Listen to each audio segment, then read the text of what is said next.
order to do that.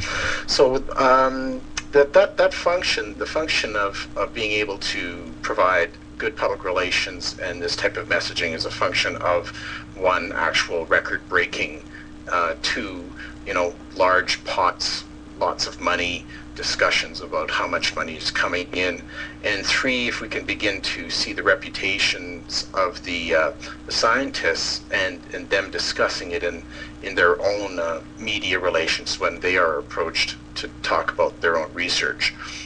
Ultimately, we need to get the message out to the public at large that aging is an approachable challenge and that credible scientists are doing that. So there are nobody's close to winning the prize. That's going to be a very difficult thing.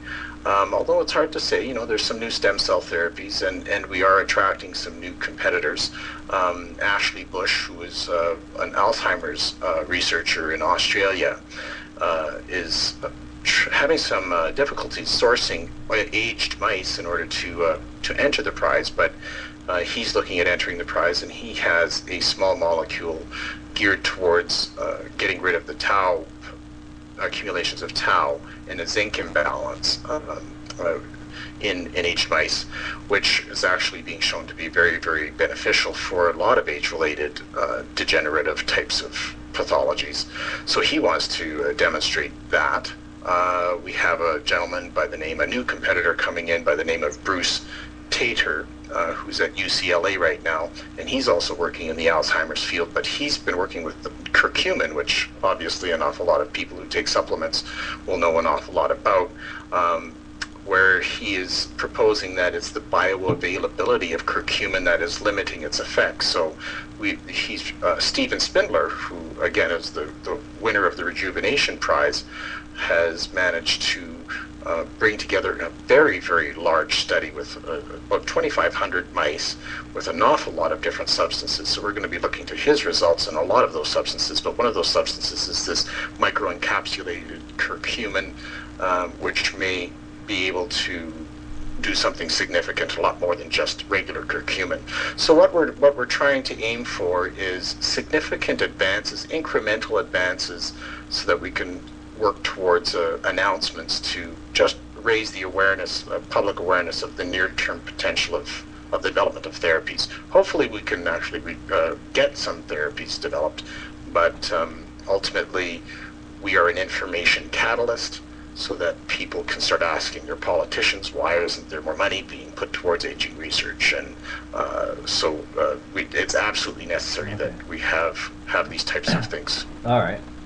Yeah, and someone asked from the audience was asking about the relationship between the money available for the prize and the amount of people working on the prize, and how have you seen that that influence through the last 2 or 3 years? As the prize gets bigger, have you seen big jumps in the number of competitors, or are a lot of your researchers like yourself and like myself just interested in longevity and curing aging? Or say if the prize was 50 million for the reversal, or for the longevity, do you think there would be? I mean, you think you'd see double or triple the number of researchers? Yeah, I completely get that question for sure, and that's of course the effectiveness of the prize is a function of how big the prize is, not only into what kind of attention it can attract from the public, but also what type of competitor we're going to actually attract as well. Ultimately, right now, the competitors that are joining are really specifically interested in entering the MPrize from a academic point of view, just because they think it's an awesome thing for them to become involved and to be the first to gain that kind of recognition, rather than for the money, because the money obviously is not that big of a pot. We feel that the very first significant milestone, and we're shooting for that hopefully within the next year or two, hopefully within the next year, is about a $10 million prize pot. And then that begins to become quite PR worthy and can start attracting people on the basis of the size of the prize pot alone. But ultimately, I think that most people are just really very happy to be involved in a cause, in such an audacious cause. That's the type of people that we've been attracting in terms of competitors so far. All right. Well, that's actually good news for my ears anyway. Is that if people, just for the pure science aspect of it and the audaciousness of it, that they want to join in on the prize. Moving on to the Methuselah Foundation, if we can get a little bit of the latest news on where SENS is headed and some of the newest things, but also the first question I wanted to start out with is, how do you think the Methuselah Foundation made it over the hurdle from ridicule to acceptance? Because throughout history, and even throughout recent history, many organizations that have had audacious goals like reversing aging or curing aging, things like that, never get it over the first hurdle, which it seems to be general ridicule or rejection that you're crazy, this is never going to happen, go away now. But the Methuselah Foundation, was it mostly Aubrey and his persistence and his eloquent presentation of the Methuselah Foundation and SENS? Was that the key part of it, or was it a community-based effort that kind of got us over that hurdle? What were the defining moments?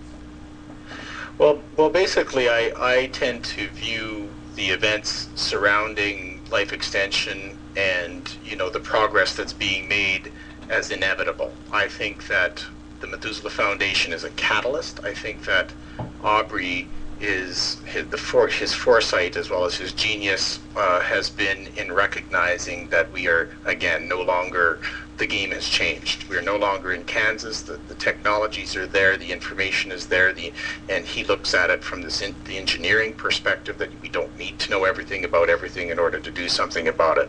So that is where his true genius is, and his ability to attract people and his own eloquence, for sure.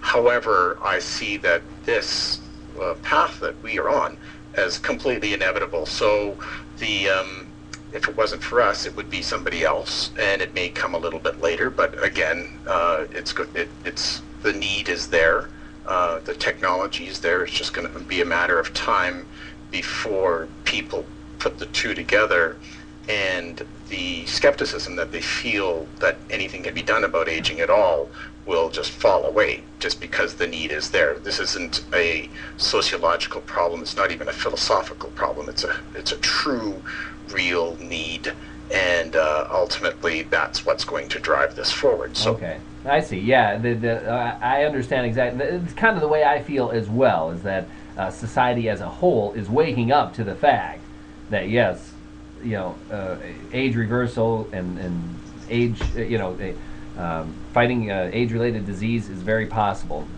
So thankfully, that's benefiting the Methuselah Foundation as well. Now, Methuselah has already sponsored LysoSENS research lab down in Arizona, has sponsored at least a couple of students, and also a MitoSENS research effort in Paris. Any other SENS-related research that you can tell us about right now? I know some of it has to do with the intellectual property. You don't have to go into extreme detail, but any other plans in the works at this point? I can definitely say that we are aggressively pursuing at least 2 or 3 other labs on other strands as proposed by Aubrey, and I think actually Jan Vig, who is a DNA damage expert, who Aubrey has sparred with quite vigorously and frequently on the relevancy of DNA mutations to aging. We're actually working with him now, and just setting the beginnings of a project up with his lab. Oh, and there's a couple. Is it going to have something to do with genetic drift, where he's going to try and find out how much that is related to the aging process? I mean, because Vig, I know he has sparred with Aubrey in the past. I'm not qualified enough, or I don't know enough about the science behind it, but it sounds reasonable what Vig is promoting, and I find it interesting that Methuselah will be coordinating with him on some sort of research.